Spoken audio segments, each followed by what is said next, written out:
Humanity has tackled many threats across its time as a sentient species. But what if the grand vastness of space produced a threat to us that was deceptively more intelligent, more coordinated, more voracious, more terrifying and deadly? What if a threat that was quelled by a militarized spacefaring sect of humanity attacked the humanity of today, crash landing on Earth or just sending their forces our way and unleashing its full fury from the start? Let's just say the sight would not be pretty, and we would be wiped out before they even set foot on our planet, and everyone would be saying pretty quickly, "The only good bug is a dead bug." Today, we are telling you why you wouldn't survive a Starship Trooper Arachnid invasion.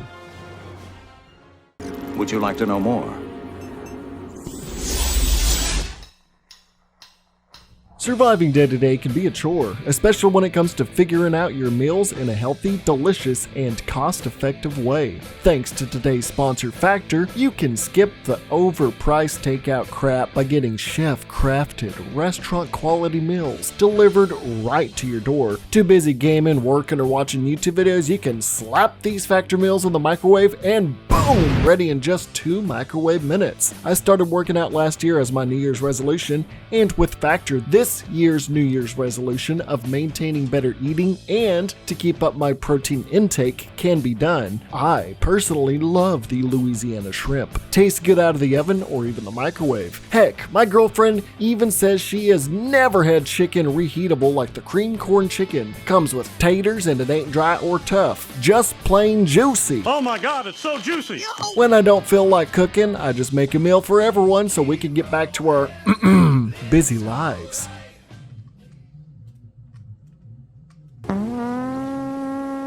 Head to Factor75.com or click the link below and use WSG50 to get 50% off your first Factor box and free wellness shots for life. That's delicious. 2 free wellness shots from 3 available flavors for every order while you are an active subscriber. That's WSG50 at checkout for 50% off your first order. Now, let's go back to the aliens. Would you like to know more? Before getting into the insect menace, we have to discuss how much humanity differs from our reality and that of the Starship Troopers universe. Within this history, we see that mankind worldwide had the highest crime rate it had ever seen, with most governments taking on the doctrine of unlimited democracies before slowly collapsing. We had entered a veritable Third World War in the late 20th century between the Russo-Anglo-American Alliance and the Chinese homogeny. While the war raged on, a group of scientific-minded individuals committed a coup d'etat that freed thousands of prisoners and eventually led to a treaty. However, crime would continue worldwide, leading to an armed vigilante group from Scotland that would routinely quell violence and criminal activity. After a while, they sought their own system of governance and did so by disallowing all political figures and only inducting veterans, eventually leading to the creation of the complete unified Earthican government known as the United Citizen Federation. Due to its own foundation of militarization, it would naturally focus on creating a society where only the ones that would serve would see any kind of recognized citizenship and equality,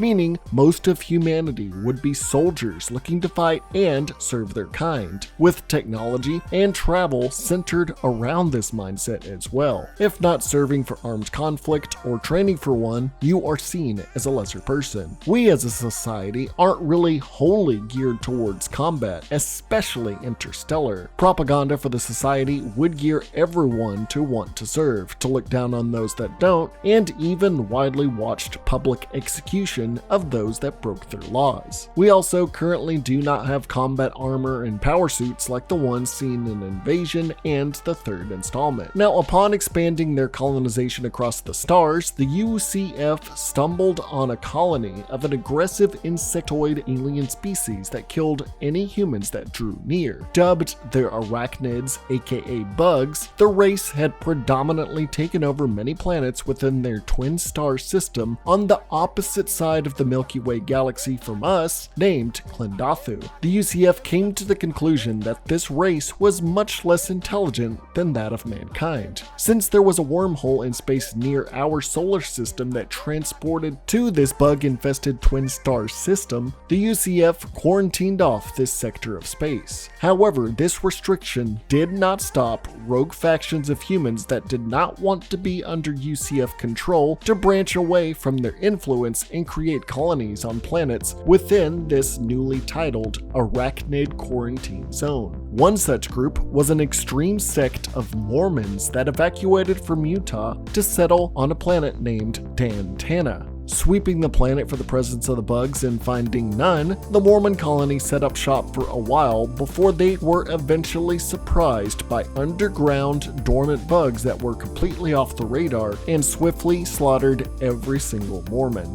The UCF would use this travesty as a method of propaganda to discourage people from leaving their rule. While the Arachnids were frequently captured and studied on for decades, their potential as a species was never fully known to mankind. That was until the fateful day when it was discovered that after the Mormon colony's occupation had rustled the hive of bugs. Since the Klendathu system was home to a near infinite string of an asteroid belt due to its brutal gravitational force, the hive mind Arachnid Empire had redirected multiple of these meteors with the use of their own plasma weaponry. Slingshotting the massive space rock, it would be sent to Earth, eventually striking our homeworld and completely nuking the entirety of Buenos Aires, killing 10 million people in an instant and spurring an all-out war between mankind and the Arachnids. Trying to nip this threat directly in the bud, the UCF and their main military branch of the Federal Armed Services sent galleons and leagues of infantry to the Arachnid home planet of Klendathu. This conflict would be a complete catastrophe. The Arachnids were quickly discerned to be extremely more intelligent than anticipated for decades, and more so, extremely more organized and strategic, pretending to fire their artillery plasma randomly into space, making us think they were just firing randomly until spacecraft drew close enough that they could systematically shoot down most, if not all, ships that were nearby, limiting the amount of air support the UCF could send to back up the ground infantry they sent to the planet's surface. The ground infantry themselves were woefully outnumbered and outgunned, bursting out from the burrowed tunnel systems underneath our feet to ambush us, swooping down from the air to take us off our feet, bisecting us with their big meaty mandibles, spewing fire and hot plasma to burn us alive, tiny insects entering any orifice to take over our bodies, tinier bugs making quicksand traps to trap us just so they can dissect us as well, sucking the brains out of our leaders and our brightest to attain knowledge and strategies, armor enough to withstand more than we can manage to throw at them, and having such numbers that they can use their own dead to reach any surface, while the hordes darken the grounds that we can only see their flesh coming at us. What the Arachnids and their variety of different bugs are capable of, and what deviations they branched from in sequels and games, we will discuss later, but it gets ludicrous. But let's just say people were not prepared. Humanity's underestimation of their foe and rashness led to the deaths of 100,000 soldiers in just 1 hour during combat, totaling 300,000 casualties in just the span of 3 hours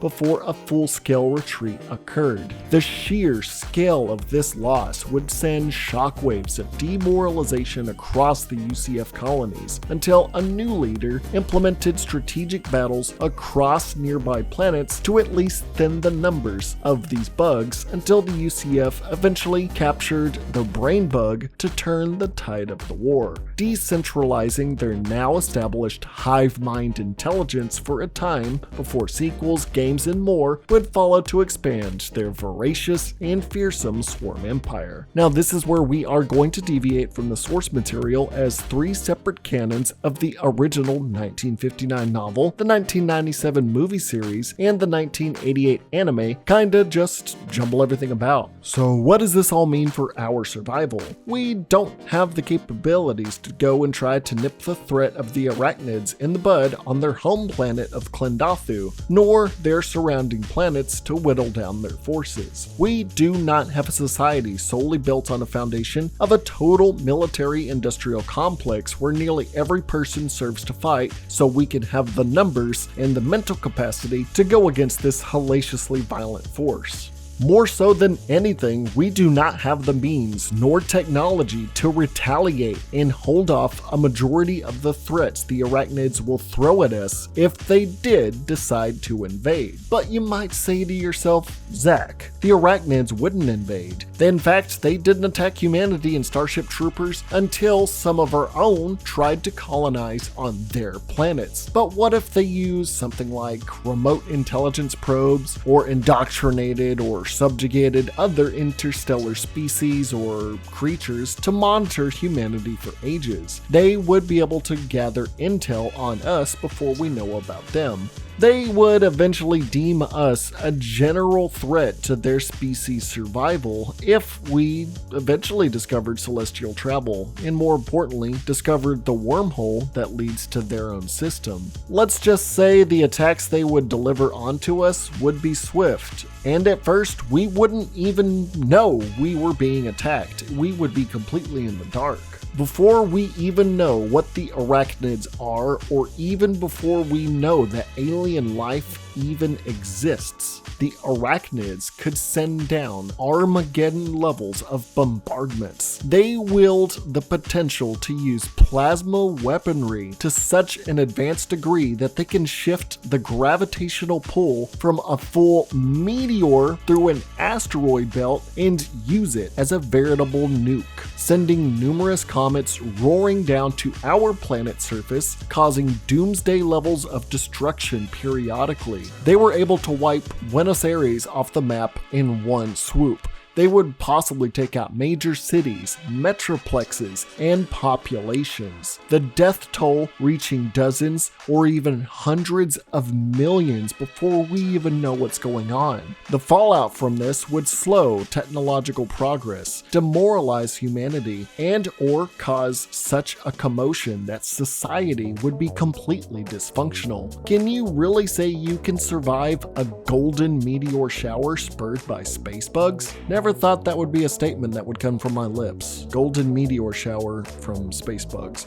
But I digress. It is possible for us that the disaster areas of each meteor strike being specific to high human population cities could have organizations and governments around NASA, Roscosmos, and Space Force and SpaceX. If they even exist at this point, if the meteors didn't wipe out these organizations, governments, scientific, and military officials could come to the conclusion after tests and triangulations that all of these meteor strikes were premeditated attacks from the Klendathu system. Most governments around the world would have to shake off how ridiculous the idea of an alien species using meteors as nukes on our planet, and eventually they would come up with the idea to spur rapid production of space travel capable vehicles or attempt to communicate with what's causing these strikes. Considering how far Klendathu is though, attempting to reach the Arachnid homeworld or even discern what or who they are is going to be out of the question if we can even discover the wormhole used for lightspeed travel to get where the UCF did in the original series. Sending out drones and space probes to discover anything will be our only way of finding out information. It is possible that the Arachnids know fully well of this wormhole and have possibly already set up defenses and colonized planets on both sides around the wormhole to prevent humans from creating footholds anywhere else besides Earth and maybe other planets nearby, practically creating a security gate to make sure we never reach the Klendathu system and never able to expand. And with how little we have managed to progress in space travel as a species, that is what's most likely is probably going to happen. It wouldn't stop us from trying though. It would be plausible that constant monitoring by astronomers would discover the Arachnids had used this wormhole and discerned its traveling potential. The military then takes this and runs with the idea that the enemy needs to be attacked at its front door, despite not knowing what lies through this dimensional doorway. Astronauts and cosmonauts would be sent out on veritable suicide missions to these wormholes as recon ops, only to be either outright slaughtered, mind-controlled, or have their intelligence fed to the brain bug or god bug. All of our best being sent into the fray just to widen the knowledge the Arachnids will have on us, our technology, and capabilities, with some men and women returning to Earth, working as bug sleeper cells, feeding fake information to throw us off the Arachnid trail. It would be an enemy we faced completely in the dark that would slowly eat away our offensive before we even knew it. Even if we find a way to reach the wormhole, create space travel vehicles and weapons even halfway decent as those found in Starship Troopers, things will only get worse for us Homo sapiens.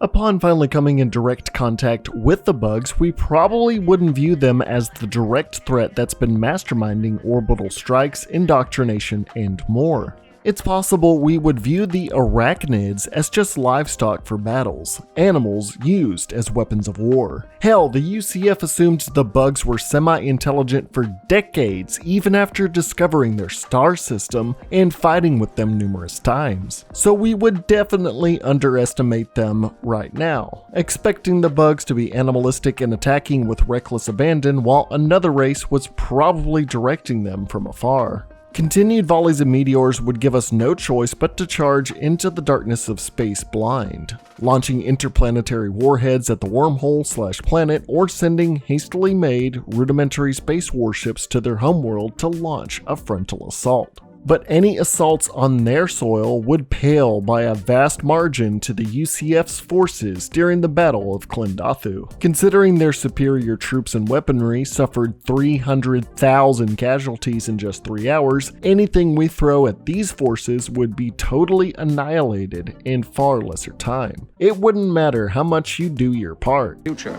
I'm doing my part. I'm doing my part. I'm doing my part.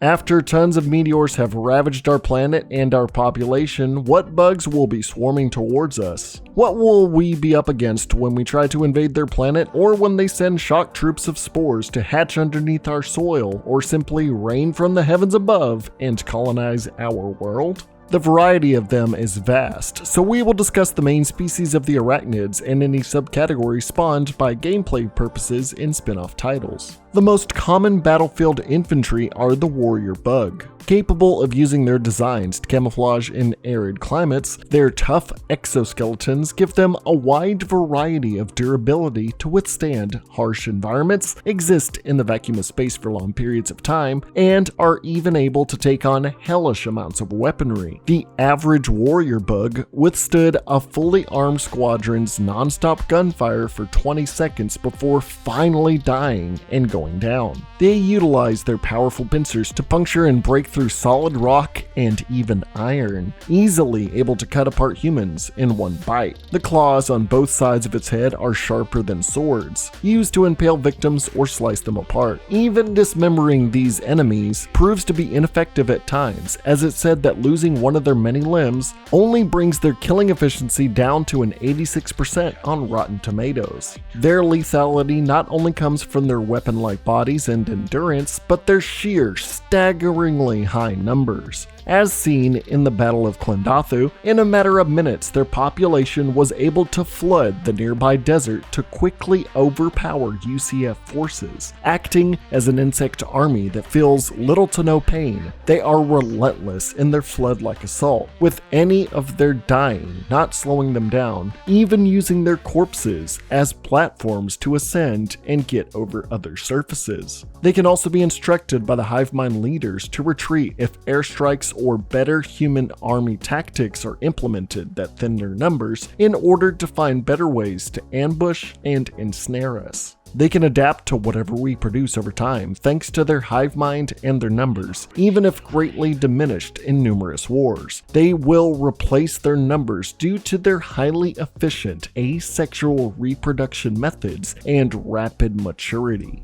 If even one warrior bug lives somewhere, it can proliferate exponentially to make armies anywhere at any given time. Drop pods of singular warrior bugs can be sent to random locations within spores on Earth undetected and burrow underground to duplicate long enough until instructed by the queen to attack from below by the hundreds or even thousands. Variants of the warrior bugs exist, suiting the needs of the Arachnid Empire, like the tiger bug, a stronger and bulkier warrior with a tiger-like carapace that acts like bulletproof armor, only being harmed by armor-piercing rounds or higher ballistic weaponry. Some of these tiger bugs can even fire high-degree arrows of plasma or globs of corrosive acid. Spitter bugs can breed from warrior bugs, serving as snipers, working in groups of two, shooting plasma long distances to pick off high-value targets from crowds and machines. Warriors can also be created to solely protect their nests and hives, creating Royal Guard and warrior bugs with armor and flesh that are impervious to all forms of frontal assault, including rocket launchers, grenades, and even frickin' nukes. Just like cockroaches, these elite soldiers can't be stopped even by nuclear hellfire, only weak to gunfire if they are hit hard enough in their eyes. Even the juvenile lifeforms of warriors known as drone bugs can stand up to 6.5 feet tall or 2 meters tall and retain the same sharpened claws, tenaciousness, and mindset of their elders, only being seen within their nests. They'll come out by the thousands, since most don't even leave their grounds until reaching maturity. Some drones are not destined for combat though, growing to be worker bugs. These blue dudes are exclusively used to burrow tunnels 24/7 to allow the bug army to travel underground to anywhere at any time, infinitely using their sharpened claws to easily dig through rock, dirt, and even steel, often making intricate tunnel systems undetected so that forces can ambush any fortified land base without opposition while expanding how far their nest can go at any time. In the battlefield, some bugs will be designed purely to destroy themselves for the sake of the Arachnid Empire. The Bombardier bug looks like roly-polies that are thrown long distances to land in front of enemies while balled up. Once they open up from their ball-like carapace, it will instantly detonate like a fragmentation grenade. The sheer force from the explosion can send grown men and women flying in every direction, with bits of the exoskeleton shrapnel instantly killing others, disorienting foes and weeding them out from bunkers and safe positions. Chaser variants of these bombardiers are mobile versions that actively seek out a target to kamikaze them and blow them up. Basically, think of them like living heat-seeking frag grenades. The air will also see might infantry with hopper bugs buzzing around. Soaring at high speeds, they can swoop down and either slash at victims to bleed them out or grab soldiers and take them high in the air to either drop them or jab them with their stingers. Hopper bugs can also act as recon units hiding in high areas to relay information to the hive. They might be easy to kill, but being surprised by one can quickly mean your end. Some of them have evolved to become fireflies that shoot fire out of their stingers, or become ripplers, flying chasers that kamikaze airstrike into enemy forces and explode, or blasters, who will keep a safe distance way up in the air and shoot plasma from their stingers to make hell from above. On the note of plasma, bus-sized insectoids will be delivering heavy tank fire that can fly as far as out of the planet's atmosphere, specifically genetically engineered as ways of destroying artillery vehicles, aircraft, and even spacecraft. They can be instructed to hit targets from the surface of a planet thousands of miles away with searing hot plasma. The sheer force from this energy is enough to slice advanced most UCF ships in half, knock meteors off course to hit planets with perfect trajectory, and their abdomens can even be loaded with spores of their race containing thousands of arachnid offspring to shoot at other planets to spread the arachnid race's influence and giving reason to how far they can repopulate without actually having space travel. Any spaceships we do send into orbit will most likely be discovered and immediately shot down by this large Nicki Minaj-like insect. Variants of these can also spawn, like Infernos who can resist even being in direct boiling magma and spray shots of napalm long distances. Scorpions,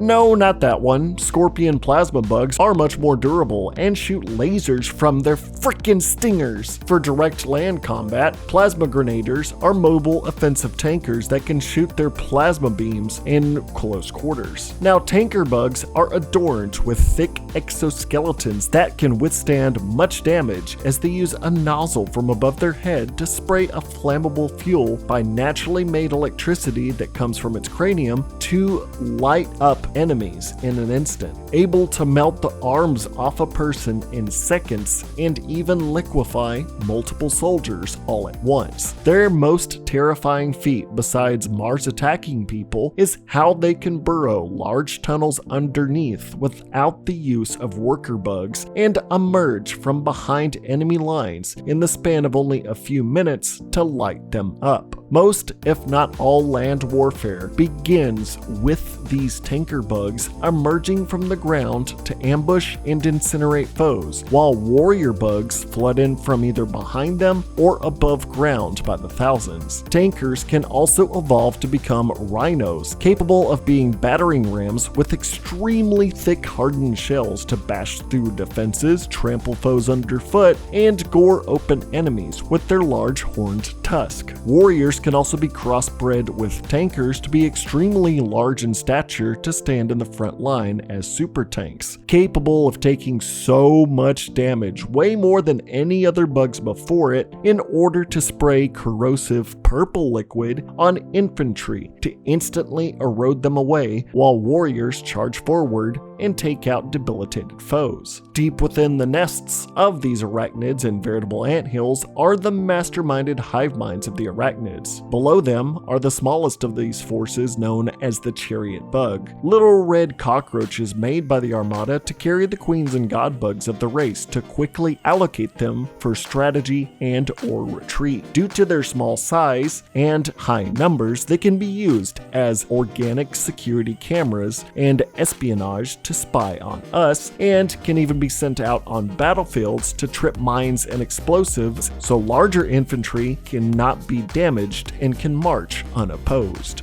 The horrid capabilities of this race beyond nightmarish slaughter are those found in their mental capacities. The control bug can burrow into our heads through any orifice and immediately attach to our spinal cord and invade our brain, seizing control of our nervous system and puppeting our bodies, talking/acting how we used to, body snatching their way into areas to attain information, sabotage plans and tech, and kill unsuspecting former allies by using our bodies to trick them. The control bug does drain the body of its fluids and meat for sustenance. As the meat puppet is controlled longer, the more it will turn green, deteriorate, and then eventually die. The parasite will then evacuate the body, spreading eggs within the corpse to then find other bodies for it and its offspring to hijack. If the host body is damaged enough or even decapitated, the parasite will simply jump ship, and the control bug will attempt to steal the body of someone else nearby. They will keep going and try to keep switching bodies until it itself is killed. Now, with all these laid out, you can see why a full-scale invasion would mean death for our remnants. But what is the crux of their whole caste system? I've mentioned hive minds tons of times throughout the video, but what is this source? Unlike hive minds like the Flood or the Necromorph that develop once enough biomass has been accumulated, the Arachnids have a unified mind from the beginning of their conception, even if troops act animalistic and mindless at times. And at the center of it all are the Queen Bug. When arachnids cannot reproduce or are outside the realms of the asexual production they're known for, queens can actively procreate any units of their species frequently. They are a well-kept secret by the bugs extremely deep in their nest. Due to the importance of this creature in their hierarchy, the bugs would sooner let it die than be captured. The queen, if subdued duly, will elect to end itself or send signals to nearby troops to kill it so it can't be repurposed. It can also send powerful psychic rays to weaker-willed people to indoctrinate them into believing the queen and its followers are the next step in evolution. Much like Mass Effect's Reapers, enough time in their presence can have a sentient creature bowing to the queen's will, doing whatever possible to work things in the Arachnids' favor, even taking control of electronics to force giant ships to crash land or explode to cause as much collateral damage in human ranks and population as possible. In smaller degrees, bulbous insects known as the brain bug can be dotted throughout a world underground to relay the hive mind intelligence established by gods and queens to a more efficient degree. Think of them as a supercomputer router that can relay information and act as a mental conduit that can keep an army of arachnids sharp and functioning.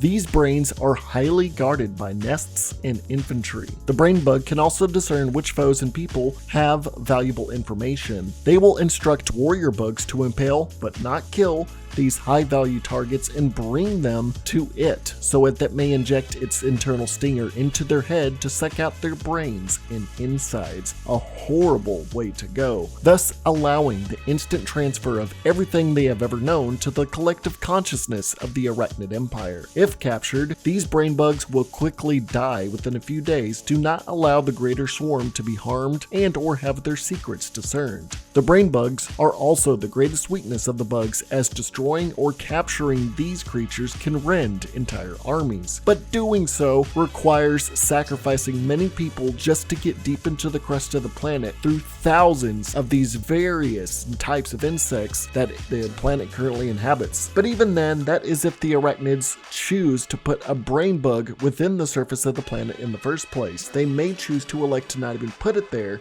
so that they can never be captured or killed. Now, atop the hierarchy of everything that exists as extraterrestrial bugs are the god bug. Think of it like the ultimate version, hybrid if you will, between both the brain and queen bugs. Super massive leviathan-like abominations. These beasts will deeply root themselves into the crust of a planet. Its sheer size spreads its biomass to first engulf nearly 1/4 of an entire planet's undersurface, sprouting tentacles from anywhere within that range to cause fissures in the planet's surface, earthquakes and shifting land wherever its flesh may creep under, sending unlucky victims into its clutches or that of the thousands of warrior bugs in the tunnel systems below. Over time, this biomass can also grow to swallow the entirety of the inner crust of Earth, causing fissures and uneven terrain the entire time. It can create a head to emerge from the ground to capture, control, and or eat prey. Using the strongest psychic capabilities of its race, this beast can instantly absorb the memories of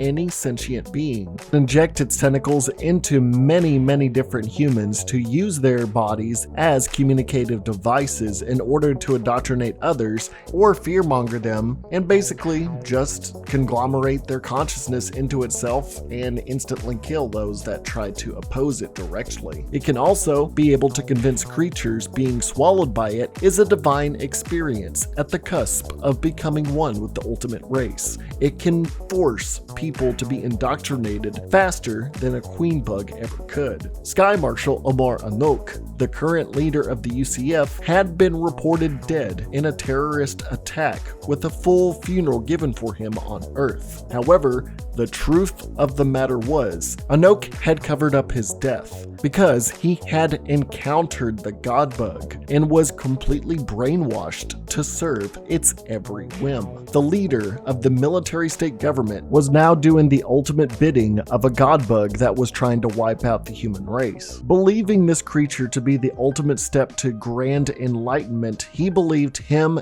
and the rest of humanity fusing with its flesh was the best step that they could take, and then created a religion dedicated to this Leviathan Leviathan's existence. It's possible that recon teams from us could be sent to a world not knowing that there is a god bug there, and much like Dead Space, having established leaders returning to Earth as cult advocates that wish to spread the word of the god bug, indoctrinating tons of people to cater to its ultimate goal of total human extermination. Anyone that did not bow to the whim of this god bug, or that didn't have a parasite invading their brain, would be outright ostracized or killed by the cult members. Enoch was eventually eaten and killed by the god bug, willingly I might add, so that his extensive knowledge on the UCF military would be used to ultimately be a part of their consciousness to prevail against everything humanity could put up against these bugs in combat. Most terrifyingly, whoever remains of leadership in our world, and whoever retains critical information pertaining to national and international defenses and offense, would actively be sought out by queens, brains, and gods, either to feed their intelligence to these psychic bug-type Pokemon, or have their bodies and or minds hijacked to lead humanity into grand-scale sabotages and further disarray. The paranoia of not knowing who could be a bug-addled agent working against us, driving us mad. Our best tactics and knowledge being usurped and used against us. Our voices being the voice of the ultimate threat against humanity. Everything we have can be thrown right back at us, or have our best ships and weapons be sabotaged to explode or prove to be ineffective in our war efforts to have us absolutely steamrolled. Anything we can do, they can do better. Eviscerating and bisecting every person in front of them, the Arachnids would cause casualties unlike any conflict in the entirety of human history. And that is after the freaking bug meteors rain down on our planet. Bugs raining down on us after giant rocks hit our planet like it's a locust plague right after an insectoid rapture. Eventually, the Arachnids making landfall on our planets would create further hives that would easily crop up from underneath our feet without us ever knowing, and have our countries, kingdoms, and empires sinking into the earth from whence we came. Every person either a puppet, a hollowed out ghoul, or a bloody mess of severed limbs that were the byproduct of a species superior to us in intellect, build, and numbers. As the biology teacher in the first film states, they have no ego, no fear, no sense of death. They are, by all accounts, thanks to their millions of years of evolution and societal hierarchy interwoven with their psychic abilities, the perfect species in every single way, and the ones that will achieve victory in the end. One thing is for certain, there is no stopping them. The ants will soon be here. And I, for one, welcome our new insect overlords. That about ends this look into a buggy nightmare. Do you honestly think you could survive? Shut the hell up. No, you can't. I am not humoring your dumbass anymore. You can gaslight as much as you want in the comments, and you know what? If you think you can, comment down below anyways. I don't care, it's good for the algorithm. Did I get anything wrong about the information or some of the insects? Well, talk to me.